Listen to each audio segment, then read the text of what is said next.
The night I thought my life was complete, I stood barefoot in my kitchen at 2 in the morning, eating cold peaches from the jar and smiling for no reason at all, convinced with an almost embarrassing certainty that I had arrived exactly where I was meant to be. If anyone had asked me then what safety felt like, I would have said it felt like this quiet, this ordinary hour, this unremarkable happiness that did not need to announce itself to be real. My name is Eva, and at that time my life did not feel fragile, theatrical, or dramatic in the way people later assumed it must have been, because nothing about it seemed like the opening act of a disaster. It felt like a continuation of something steady and earned, a life that had settled into its own rhythm after years of small, careful decisions that finally appeared to be paying off. I lived in an apartment that caught the morning light just right, worked a job that asked enough of me to keep me sharp without hollowing me out, and loved a man who knew how to listen in a way that made silence feel shared rather than awkward, which was something I had not known I was missing until it arrived so gently that I barely noticed the change. He came into my life without force, without drama, without the kind of insistence that often disguises control as passion, and if I trusted him so completely it was because he never demanded that trust or treated it as a resource to be extracted, but as something mutual that grew naturally from consistency. He showed up when he said he would, remembered details without making a performance of them, and never corrected my memories or questioned my feelings even when he did not share them, which gave me the rare experience of being believed without having to argue for my own interior reality. Loving him did not feel like surrendering myself, but like finally having enough space to become more fully who I already was. Our relationship settled into the kind of intimacy that is built from repetition rather than fireworks, where affection lives in habits instead of declarations, and I learned the particular way he leaned against door frames when he was tired, the way he folded laundry as though it were a problem to be solved efficiently, the way his voice softened when he talked to my mother on the phone because he understood, without needing explanation, that kindness could be a form of respect. I loved him not because he dazzled me, but because he steadied me, and because life with him felt expansive rather than consuming, which I had once believed was impossible. My family liked him, which mattered more to me than I admitted, because approval in our house was rarely given without reservation, and when it was, it came quietly, without ceremony, like a door left open rather than a welcome sign hung on the wall. My mother admired his composure and the way he navigated conversation without trying to dominate it. My father respected his discipline and his refusal to embellish his own accomplishments, and my sibling treated him with an ease that was usually reserved for people who had already proven they were not temporary.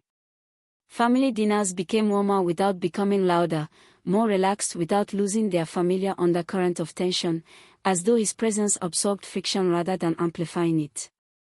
I had grown up in a household where love was assumed but rarely articulated, where expectations floated unspoken in the air like rules everyone pretended not to see, and where emotional honesty was often confused with weakness, so I learned early how to read between lines, how to sense shifts in mood before they became explicit, and how to maintain equilibrium by anticipating other people's needs before they were expressed. That kind of upbringing trains you to be useful before it teaches you to be known, and it took me years to understand that being valued for what you provide is not the same as being cherished for who you are, which is why the ease I felt with him seemed so extraordinary without ever feeling overwhelming.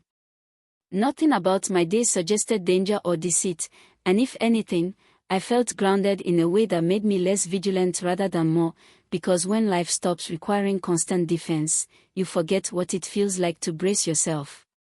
I woke early, drank coffee by the window while the city stretched itself awake, answered messages without anxiety, planned weekends without calculating exit strategies, and spoke freely about my thoughts without measuring their impact, because I believed I was finally in a place where my words did not need to be edited for safety. That belief was not reckless or naive, it was informed by years of stability, reinforced by patterns that never broke, and confirmed by a man who never gave me reason to doubt his intentions. We talked about the future in practical terms rather than fantasies, discussing logistics and possibilities instead of promises, and it was in those conversations that I felt most certain we were aligned, because neither of us treated life as a performance or love as an escape, but as a series of shared responsibilities we were willing to navigate together.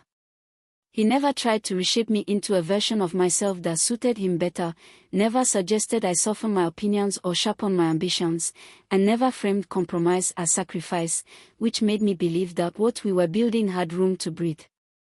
My family's history, with all its unspoken rules and inherited patterns, did not feel like a burden I needed to protect him from, and I spoke openly about my childhood, my parents' quiet disappointments, the ways we expressed care without tenderness, because he listened without curiosity that felt invasive or concern that felt patronizing. When he asked questions, they were thoughtful rather than probing, and when he offered reflections, they felt like considerations rather than conclusions, which allowed me to revisit parts of my past without feeling as though they were being examined for weaknesses. I did not feel exposed when I spoke to him, I felt understood, which is a subtle but crucial distinction. The rhythm of our shared life grew predictable in the best possible way, marked by routines that did not dull our attention but sharpened it, because predictability created a foundation rather than a cage. We cooked together without assigning roles, argued rarely and resolved disagreements quickly without scorekeeping, and spent long stretches of time in companionable silence that felt restorative rather than empty. If anyone had told me then that love could be quiet without being fragile, I would have believed them wholeheartedly, because I was living proof that intensity was not a prerequisite for depth. There were no warning signs hiding in plain sight, no strange absences, no unexplained behavior, no moments that lingered uncomfortably in my memory demanding reinterpretation, because the story I was living did not require footnotes or revisions.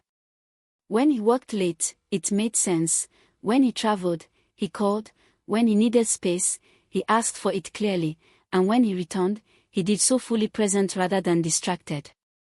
Trust did not feel like a gamble, it felt like the natural outcome of consistency, and I did not question it any more than I questioned gravity.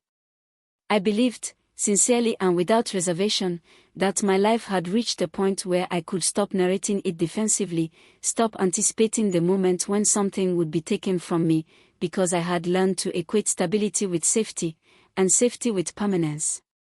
That belief shaped the way I moved through the world, the way I spoke about him to friends, the way I allowed my family to fold him into our lives without hesitation, and the way I planned my future with an ease that felt earned rather than reckless.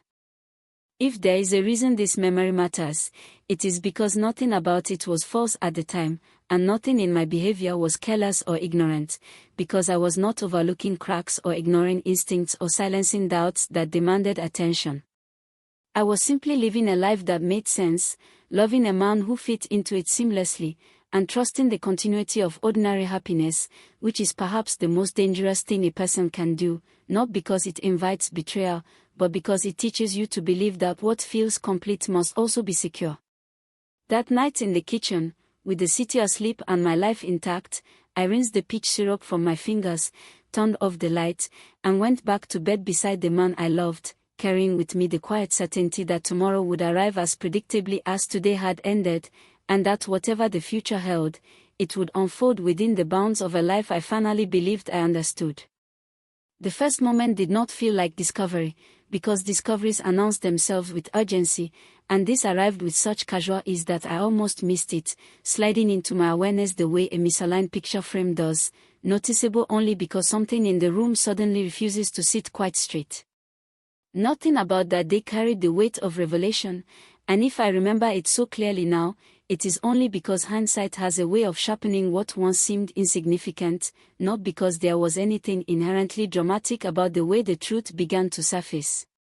It happened in a place that felt safely peripheral to my life, a professional gathering I attended more out of obligation than interest, filled with people who spoke fluently about strategy and influence while carefully avoiding any language that suggested emotion, as though feelings were a liability rather than the engine behind every decision they claimed to analyze. I stood near the edge of a conversation, half listening, half thinking about whether I would leave early, when a woman I had met only once before turned to me with the ease of someone continuing a dialogue already in progress and said, with a faint smile that suggested shared understanding, that it must be strange to see your own story work so well in practice. I asked her what she meant, not because I felt threatened, but because confusion demands clarification, and she laughed softly as though I were teasing her, remarking that it was refreshing to meet someone who could be so open with their inner life and still function so competently in the world, which she attributed, without hesitation or apology, to the man I loved and his ability to translate emotional reality into something others could learn from. She spoke as though this were common knowledge, as though the intimacy of my life had already been abstracted into something portable and instructive, and when she mentioned his name, she did so with admiration rather than secrecy, unaware that she had just shifted the ground beneath my feet. I smiled, nodded, and excused myself without drama, because shock does not always produce visible reaction, and because years of navigating complex family dynamics had taught me how to maintain composure even when something inside me was recalibrating at a speed I could not yet comprehend. I told myself there had been a misunderstanding, that context had been missing, that people in his professional circle probably spoke metaphorically about influence and narrative without meaning anything literal, because it was easier to reinterpret her words than to accept the implication they carried so casually. For days afterward, I held that explanation gently but firmly, returning to it whenever the memory surfaced, because nothing else in my life supported the idea that something fundamental had shifted, and because belief, once established, resists revision unless confronted by sustained contradiction. He was the same man at home, attentive and unguarded, curious about my day in the same thoughtful way, affectionate without performance, present without distraction, and it felt unreasonable to question a reality so consistent on the basis of a single, ambiguous remark made by someone who did not know me well enough to understand the boundaries of my life. The second moment arrived without intent, during a conversation that should have been forgettable, and it carried less ambiguity than the first, not because it was more explicit, but because it aligned too neatly with what I had already dismissed. We were at dinner with acquaintances of his, people whose wealth expressed itself not through extravagance but through confidence, and as the conversation drifted toward decision-making under pressure, one of them remarked, with the air of someone offering a compliment, that it was remarkable how precisely he seemed to understand personal thresholds, especially considering how complex emotional histories could be. He did not deflect or minimize the comment, and instead responded in a way that suggested fluency rather than surprise, speaking about the importance of contextual insight, about how understanding formative experiences could clarify behavior patterns, about how emotional consistency could be leveraged to predict response without ever violating anyone's privacy. His language was careful, ethical in tone, stripped of anything that might sound exploitative, and if I had not already been unsettled, I might have admired the elegance of his reasoning, because he spoke with the calm assurance of someone who believed he was doing nothing wrong.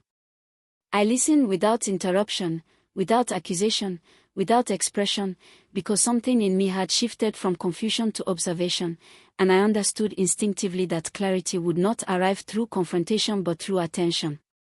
He was not hiding anything, not because there was nothing to hide, but because he did not perceive his actions as secretive, and that realization settled heavily in my chest, bringing with it a sense of dislocation that was more disorienting than anger could have been. This was not deception built on lies, but on reframing, and reframing is far more difficult to challenge because it reshapes meaning without altering fact. I began to notice the way people spoke around him, the assumptions they made about his access, the ease with which they referenced insights that felt uncomfortably close to the contours of my own experiences, and still, nothing was overt enough to justify accusation, which placed me in the strange position of knowing without being able to articulate what I knew.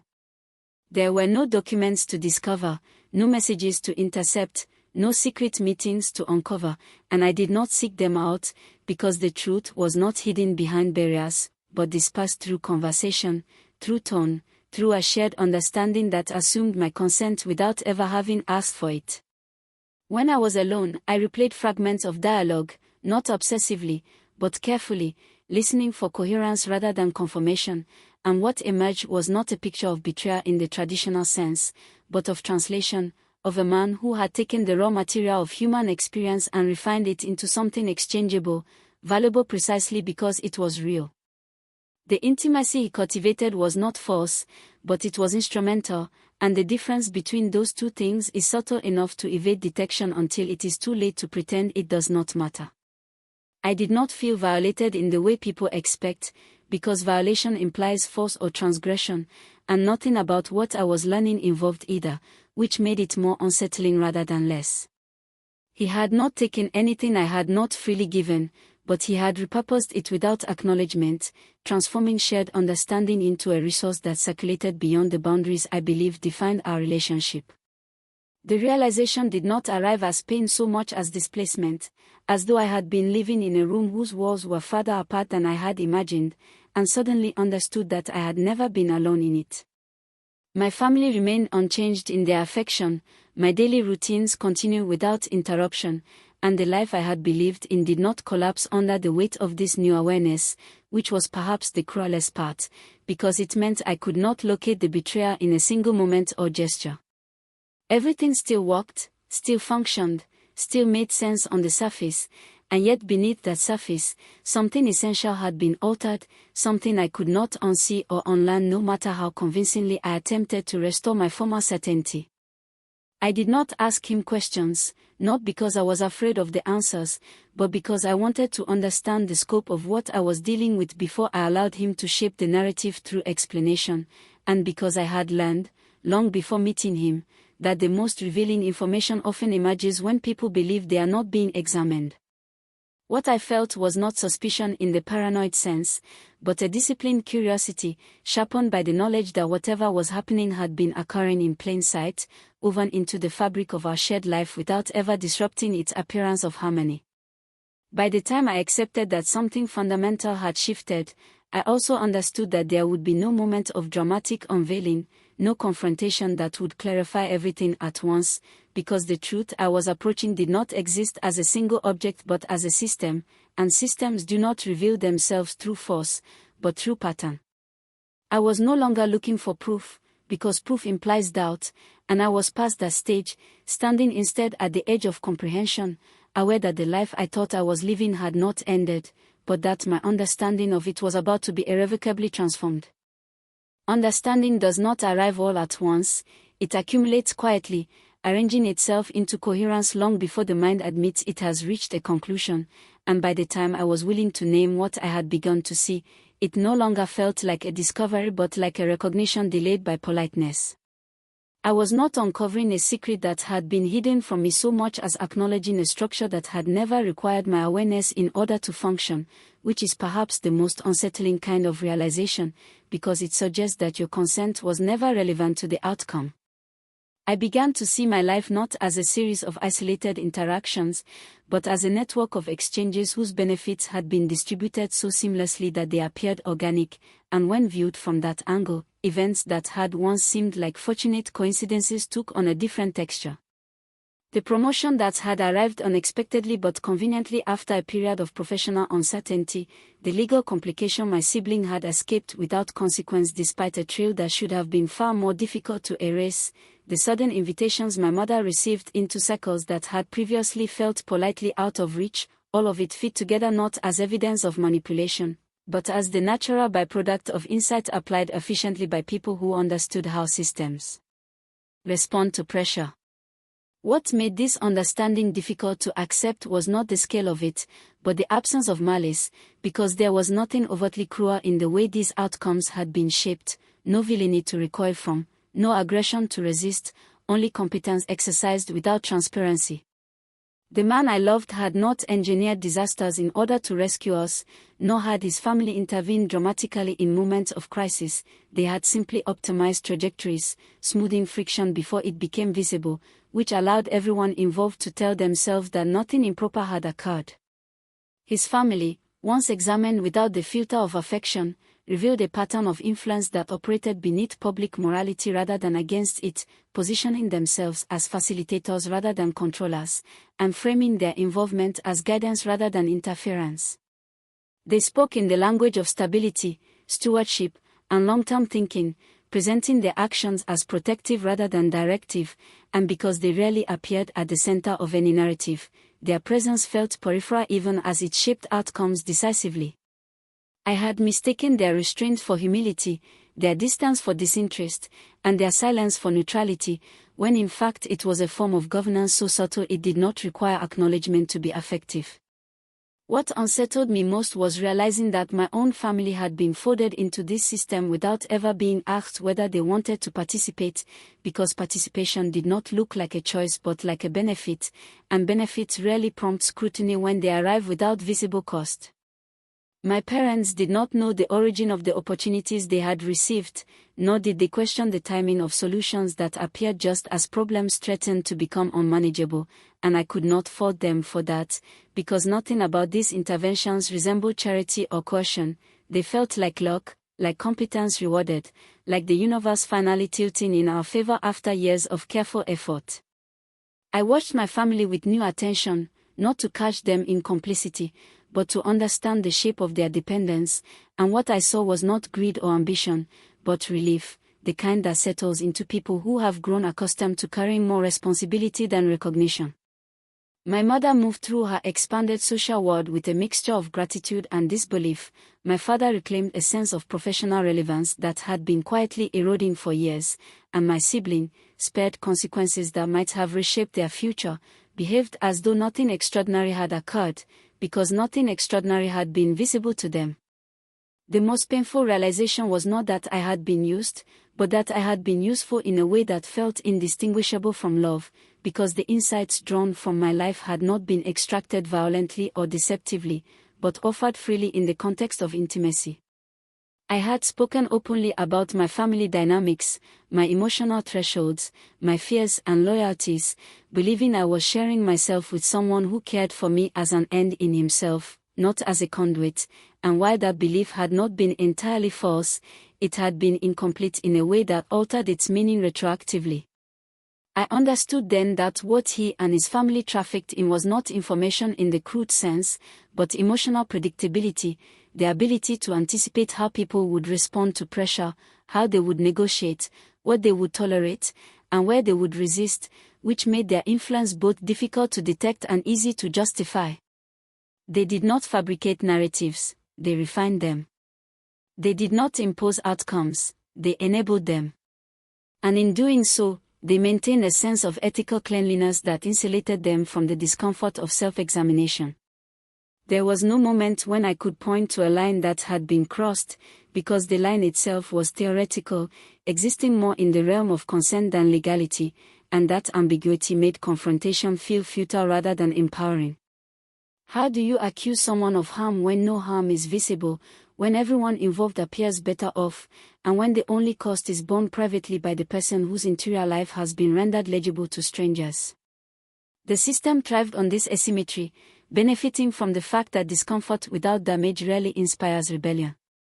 As this understanding settled, it reshaped not only how I viewed him, but how I understood my place within my family, because I saw clearly for the first time how often I had functioned as an emotional stabilizer, absorbing tension, translating conflict, and smoothing interactions long before he had ever entered the picture. My value had always been tied to my ability to regulate, to anticipate, to adapt, and while I had believed that role was born of love and necessity, I now saw how easily it could be leveraged by those who recognized its utility. I was not special because I was exploited, I was exploitable because I was reliable. The grief that followed this realization was quiet and internal, unaccompanied by tears or anger, because it was not the loss of a person or a relationship, but the loss of a narrative that had allowed me to feel secure in my own transparency. I did not feel betrayed in a way that demanded retribution, but displaced, as though I had been standing in the wrong position without realizing it, offering access to a self that should have been protected by boundaries I had never learned to enforce. And yet, beneath that grief, something else began to take shape, not as resolve or vengeance, but as clarity, because once I understood the system, I understood its limitations, and once I understood its limitations, I recognized the one variable it could not accommodate. The system depended on continuity, on consistent access, on the assumption that I would remain emotionally available in the same ways I always had, and in that dependence lay its fragility, a fragility that did not require exposure or destruction to exploit, only absence.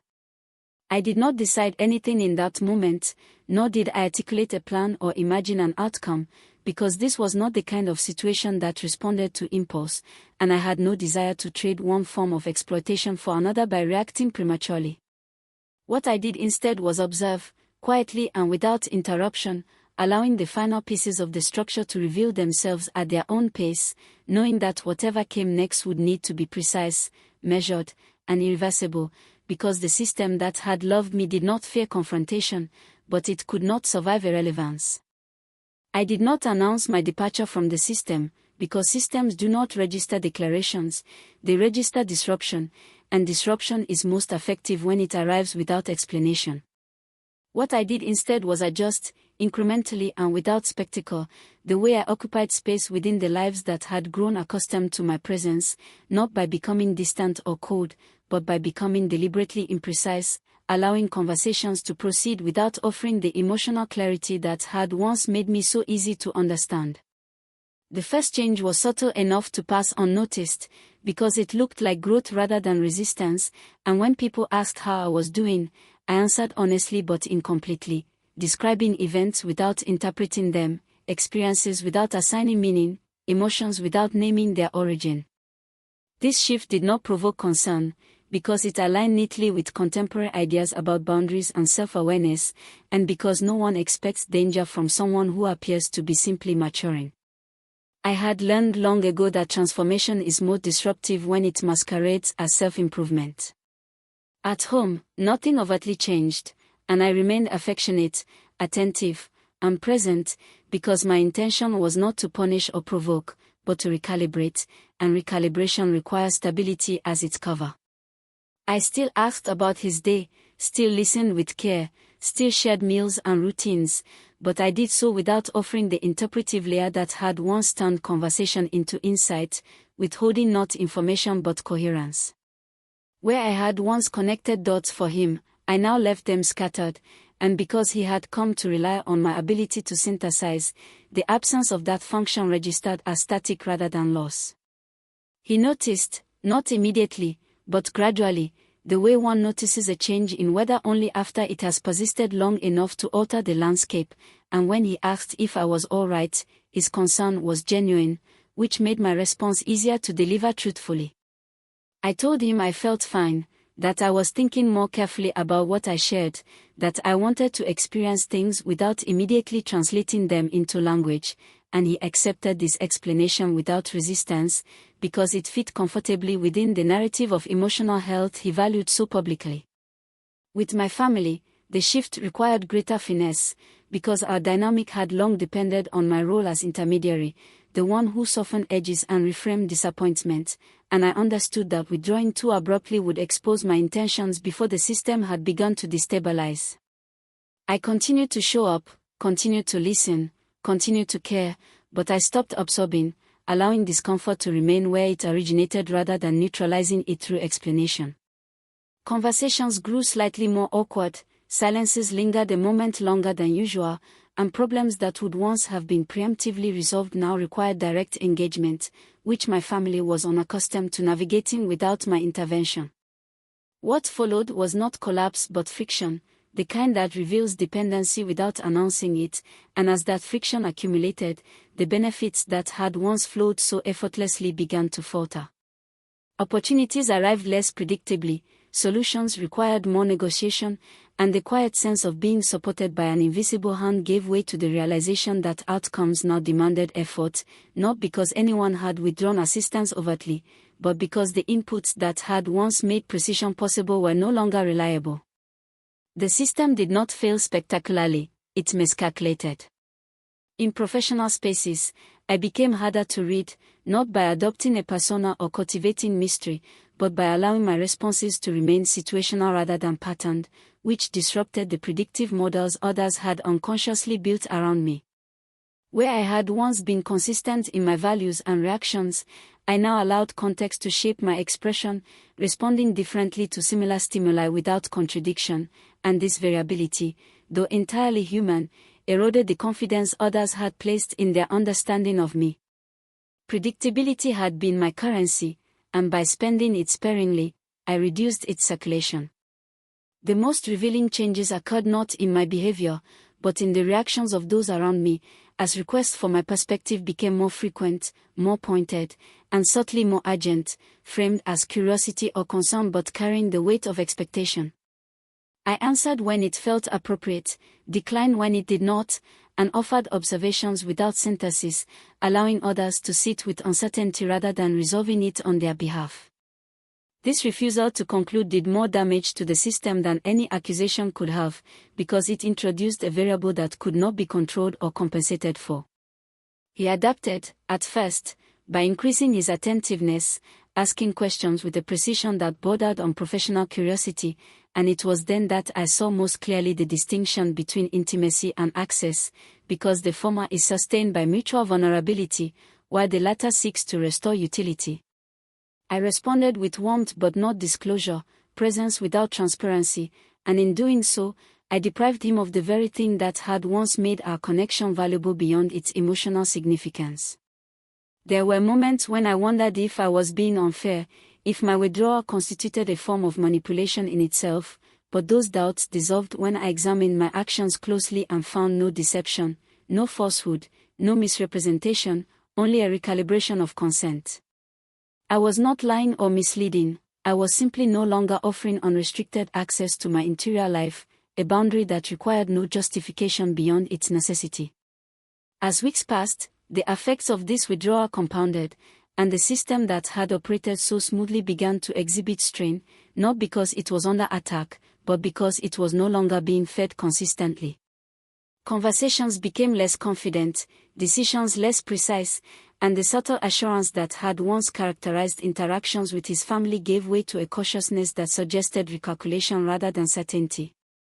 They did not know what was missing, only that something essential was no longer available, and that absence unsettled them more than confrontation ever could have. Throughout this process, I remained calm, deliberate, and unremarkable in my demeanor, because spectacle would have invited scrutiny, and scrutiny would have accelerated responses I was not yet ready to provoke. My goal was not to expose or dismantle the system publicly, but to render it ineffective quietly, allowing it to unravel under the weight of its own assumptions, and to reclaim, without announcement, the authorship of my own emotional life. By the time the system began to recognize that its calculations were failing, it was already too late to recover what had been lost, because access, once withdrawn without conflict, cannot be re-established through force or persuasion, only through trust, and trust, once reframed, does not return to its previous form. I had not destroyed anything, nor had I sought to, but I had altered the conditions under which everything operated, and in doing so, I had initiated a collapse that would complete itself without further intervention, leaving me free not because I had taken something from them, but because I had finally taken myself back. By the time the end arrived, it did not feel like a climax, because climaxes rely on escalation, and everything that mattered had already been decided through subtraction rather than force. What remained was not confrontation but clarity, not resolution through confession but through recognition, and when he finally asked me to talk, it was with a restraint that suggested he understood, at least in part, that whatever conversation we were about to have would not restore what had been lost. We sat across from each other in the quiet of our living room, the familiar space rendered slightly unfamiliar by the knowledge that this would be the last time it held us together in the same way, and I noticed, with a detachment that surprised me, how carefully he chose his posture, how attentive his expression was, how disciplined his tone remained.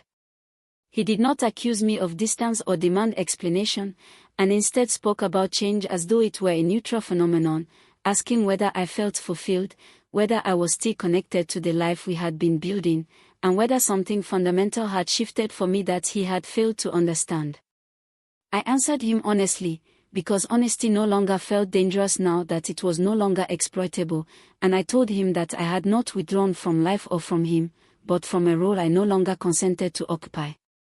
I explained that I had come to understand how my emotional transparency had been translated into value for others, not in a sensational or accusatory way, but as a matter of fact, and that this understanding had changed how I experienced intimacy, not because intimacy itself had been compromised, but because its conditions had never been explicitly negotiated.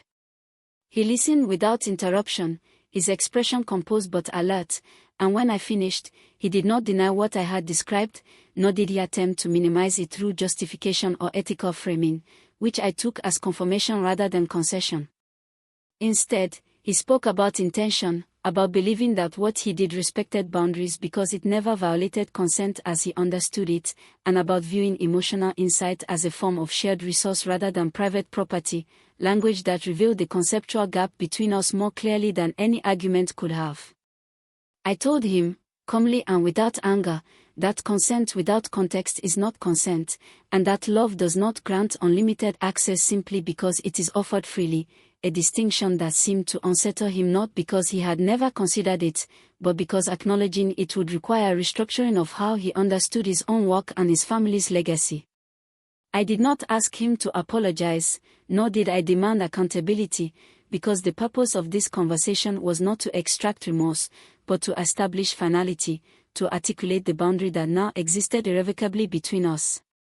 When I explained how I had withdrawn access, how I had altered the predictability that made my inner life legible, and how that absence had already begun to erode the system that depended on it, he did not react with anger or defensiveness, but with a quiet recognition that bordered on admiration, as though he were encountering a version of me he had not anticipated. He understood then, I think, that what unsettled him was not the loss of advantage, but the realization that he had mistaken availability for permanence, and that what can be shared freely can also be reclaimed without permission. The conversation did not stretch into accusation or negotiation, because there was nothing left to debate, and when it ended, it did so naturally, without dramatic declarations or unresolved tension, leaving behind a sense of closure that felt earned rather than imposed.